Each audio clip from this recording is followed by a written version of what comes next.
Bon début de week-end à tous, mesdames, messieurs, bienvenue à cette édition d'information sur BSC TV, l'essentiel de l'actualité. Le regroupement de partis politiques issus de l'opposition et membres du gouvernement Tibala déplorent les pertes en vies humaines et les violences occasionnées par la marche de laïcs catholiques le 31 décembre 2017. Ils appellent cependant les Congolais au calme et les leaders de confessions religieuses à la neutralité et à la retenue en faveur de l'aboutissement du processus électoral. Et puis les bilans de la pluie diluvienne qui s'est abattue sur la capitale Kinshasa dans la nuit du 3 au 4 janvier dernier s'alourdit. Il fait état d'au moins 37 morts, a indiqué les ministres provinciales de la Santé et Affaires sociales. Bien que provisoire, les enquêtes se poursuivent en vue d'un bilan définitif. Enfin, un dialogue est possible entre la Corée du Nord et la Corée du Sud. Pyongyang, le président nord-coréen, a enfin accepté ce 5 janvier 2018 l'offre de discussion de la Corée du Sud. Cette rencontre aura lieu dans un village frontalier le 9 janvier 2018. Le regroupement et partis politiques de l'opposition représentés au sein du gouvernement Tibala déplorent les pertes en vies humaines et la violence occasionnée par la marche de laïcs catholiques du 31 décembre 2017. Pour eux, l'objectif devrait rester l'aboutissement du processus électoral en cours. Ils condamnent de ce fait toute manipulation du peuple qui conduit à la désobéissance civile, au désordre, à des actes de vandalisme et à des contestations non fondées qui n'auraient pour seul but retarder la tenue des élections. Ce regroupement des ministres issus de l'opposition promet par l'entremise de José Makila Soumanda, ministre de Transport et Voies de Communication, de s'impliquer pour faire aboutir le processus électoral. Cependant, ils appellent le Congolais au calme et les leaders de confessions religieuses à la neutralité et à la retenue. En outre, il s'est de noter que selon les bilans officiels, 5 personnes ont trouvé la mort lors des violences qui ont caractérisé la manifestation des fidèles et laïcs catholiques.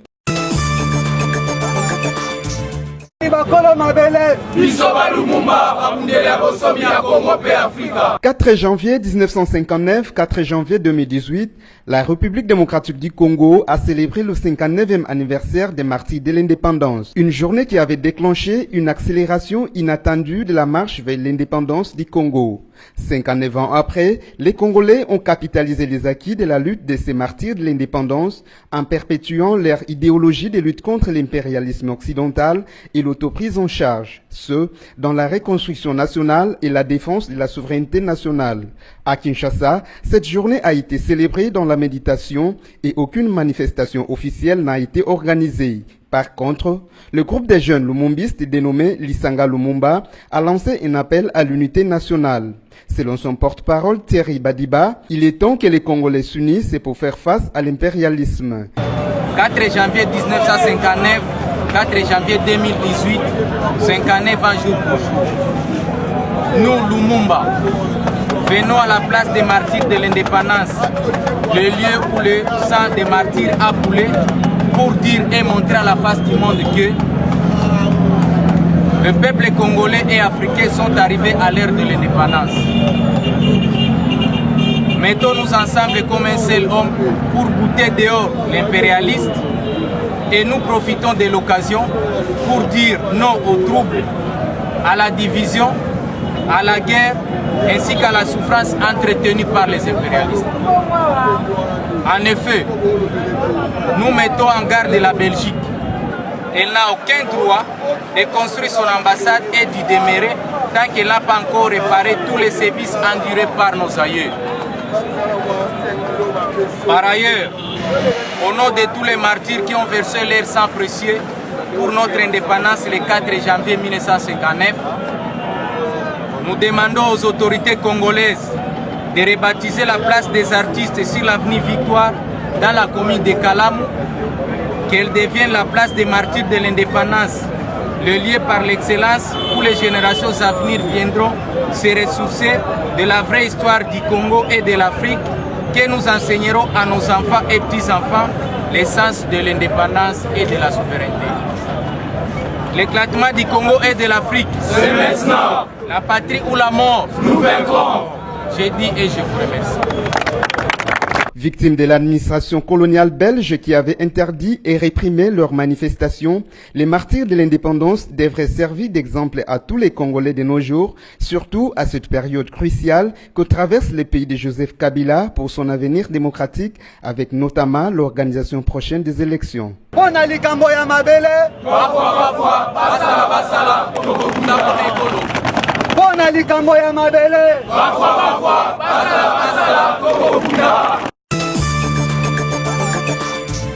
Un militaire a tiré à bout portant sur un taximan moto, c'est jeudi 4 janvier 2018, au quartier Plateau, juste au niveau de l'arrêt Bikoukou, à Kananga, dans le Kasaï central. Selon des témoins oculaires, tout a commencé lorsque le motard a demandé l'argent de la course après avoir transporté les soldats. Il s'en est suivi une altercation avant que les militaires descendent le motard.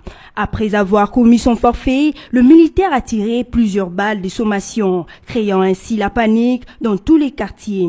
L'incriminé a été ensuite maîtrisé par la police militaire qui l'a, sur le champ, acheminé à l'auditorat militaire de Kananga. Le corps de la victime a été amené dans un hôpital de la place. 37 morts, c'est les bilans officiels provisoires de pertes en vies humaines après la pluie diluvienne qui s'est abattue dans la nuit du 3 au 4 janvier 2018 sur la capitale Kinshasa. C'est ce qu'a indiqué Dominique Weloli, ministre provincial de Kinshasa de la Santé et Affaires sociales. Même si les recherches de corps des victimes se poursuivent dans certains coins de la ville de Kinshasa, a fait savoir Dominique Weloli, la cause de ces tragédies reste bel et bien le problème d'urbanisme. Pour le moment, 25 corps sont gardés dans la morgue centrale, un corps dans celle de l'hôpital d'État de Ngiringiri et un autre dans la mort de Kasangouloum. Un autre détail est la mort du sergent-major Liwanga qui a également perdu la vie suite à l'écroulement d'un mur lors de cette pluie diluvienne. Le même écroulement du mur a emporté sa femme et son enfant de 7 ans. Il est trop tôt pour donner les bilans définitifs, a indiqué Dominique Weloli. Ce dernier rassure cependant qu'un rapport sur cette question sera fait pour analyser définitivement ce problème et proposer des solutions beaucoup plus concrètes. Pyongyang accepte de discuter avec Séoul, une première depuis 2015 entre les deux Corées. C'est ce vendredi 5 janvier 2018 que la Corée du Nord a accepté l'offre de discussion de la Corée du Sud. La rencontre aura lieu dans un village frontalier le 9 janvier 2018, une évolution qui marque un nouveau signe de détente entre les deux républiques sœurs en un mois des Jeux Olympiques de Pyeongchang en Corée du Sud. C'est dans une zone démilitarisée entre les deux Corées que ces pourparlers auront lieu selon la proposition présentée par Séoul, alors que Pyongyang vient d'annoncer le rétablissement de la ligne téléphonique intercoréenne appelée ligne rouge. Cette reprise du dialogue entre les deux pays fait suite à la main tendue du leader nord-coréen Kim Jong-un dans ses vœux de nouvel an. Il faut avant tout faire redescendre les tensions militaires entre le Nord et le Sud et créer un environnement pacifique. Dans les conditions actuelles, où nous sommes dans une instabilité constante, nous n'avançons pas en direction de la réunification. Kim Jong-un a également évoqué la participation de son pays aux Jeux Olympiques d'hiver de 2018 en Corée du Sud. La dernière rencontre officielle entre les deux pays remonte en 2015. Depuis, les canaux de communication ont été rompus en février 2016 à la suite du 4e essai nucléaire nord-coréen. Mohamed Salah a été désigné le jeudi 4 janvier 2018 meilleur joueur africain de l'année 2017 lors de la cérémonie organisée par la Confédération africaine de football à Accra au Ghana. L'attaquant de Liverpool ayant contribué à la qualification de son pays, l'Égypte, pour le mondial 2018 a été préféré à son coéquipier, le Sénégalais Sadio Mané, et au Gabonais Pierre-Emerick Aubameyang. Après avoir été élu meilleur joueur africain par la BBC, puis meilleur joueur arabe de l'année par l'Union arabe presse sportive, l'Égyptien Mohamed Salah décroche une nouvelle distinction individuelle. Auteur de 17 buts avec le Red depuis le début de la saison, le jeune footballeur de 25 ans, transféré en juin dernier par l'AS Rome de l'Italie, est devenu un joueur incontournable. Ce qui justifie aujourd'hui sa désignation en qualité du meilleur joueur africain de l'année. Par ailleurs, le footballeur international congolais Cédric Bakambu vient de signer un contrat de 40 millions d'euros avec le club chinois Benjigoan. Cédric Bakambu va devoir quitter le club espagnol de Villarreal pour évoluer désormais au sein du club chinois pendant 3 saisons.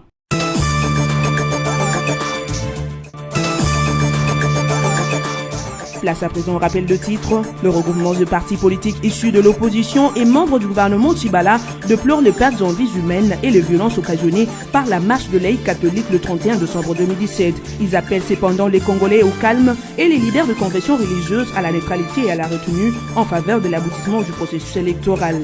Et puis les bilans de la pluie diluvienne qui s'est abattue sur la capitale Kinshasa dans la nuit du 3 au 4 janvier dernier s'alourdit. Il fait état d'au moins 37 morts, a indiqué les ministres provinciaux de la Santé et Affaires sociales. Bien que provisoire, les enquêtes se poursuivent en vue d'un bilan définitif. Enfin, un dialogue est possible entre la Corée du Nord et la Corée du Sud. Pyongyang, le président nord-coréen, a enfin accepté ce 5 janvier 2018 l'offre de discussion de la Corée du Sud. Cette rencontre aura lieu dans un village frontalier le 9 janvier 2018. Cette édition est terminée. Bon week-end à tous.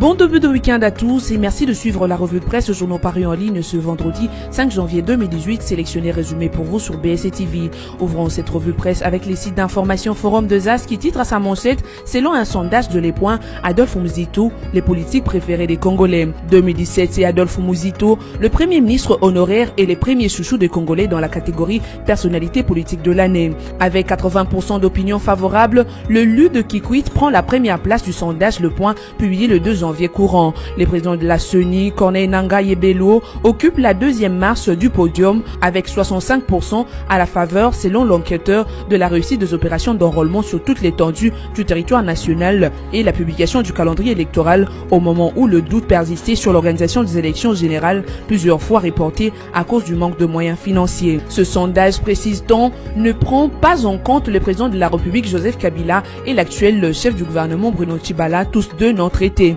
Selon le commentaire de Freddy Panda, patron de l'Institut Le Point, fait de résultats de cette investigation, Adolphe Lumanou aura marqué positivement la population RD congolaise, non seulement par ses tribunes qui traitent de manière objective et approfondie de toutes les questions qui concernent la vie nationale, mais aussi par ses tournées qu'il a effectuées dans le Congo profond, explique Panda. Poursuivant cette revue de presse avec Congo Virtuel qui note en grand titre Monseigneur Mosengo contre la Senko, guerre totale chez les catholiques. Furieux de ce qu'il a considéré comme une déclaration molle de la Senko, pourtant organe fêtier de l'église, sur la marche du 31 décembre, Mosengo essaie de solidariser de ses pères évêques en enfilant son titre honorifique de cardinal pour agir en solitaire dans un discours d'une rare violence. Jouant de l'amplification à la dramatisation langagière, il voulait obtenir ce que la marche n'a pas pu lui rapporter sur terrain, les discrédits fatals du régime qu'il combat depuis son propos sur les élections de 2011, une attitude qui dit tout de la crise qui ronge les clergés catholiques comme le trahit, ces double communication sur le même sujet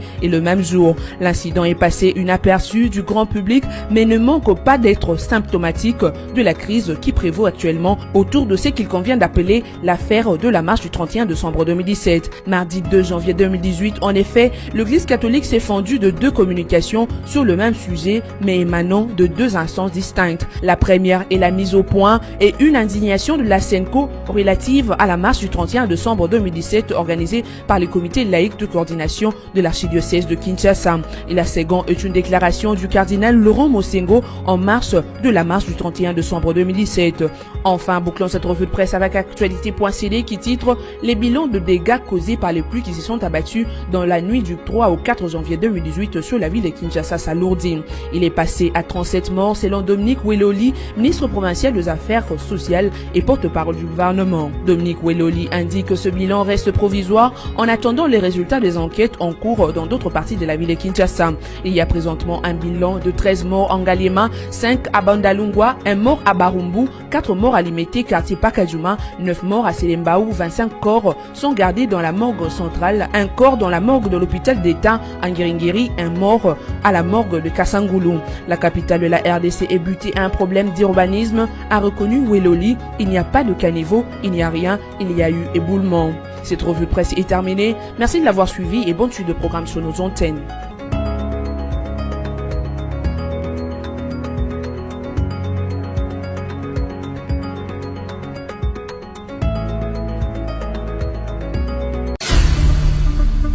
Congo Panorama, votre magazine d'actualité est à nouveau dans vos bacs avec son édition de la rentrée et ses rubriques diversifiées. Coopération et diplomatie, 8 nouveaux ambassadeurs accrédités en RDC, l'Union africaine au front contre l'Union européenne. Séjour du chef de l'État aux Nations Unies, Joseph Kabila, très sollicité, étrange, le processus électoral est fixe et irréversible. En politique, Congo Panorama vous propose une gamme de sujets variés, notamment le dossier CENI et élections avec les tournées des Corneilles Nangaa dans le Congo profond et les évaluations du processus électoral. La politique, c'est aussi la conférence des Kananga où Kabila a scellé la réconciliation au Grand Kasaï ou encore le procès en cours au Kasaï. La une du Congo Panorama est consacrée à l'armée.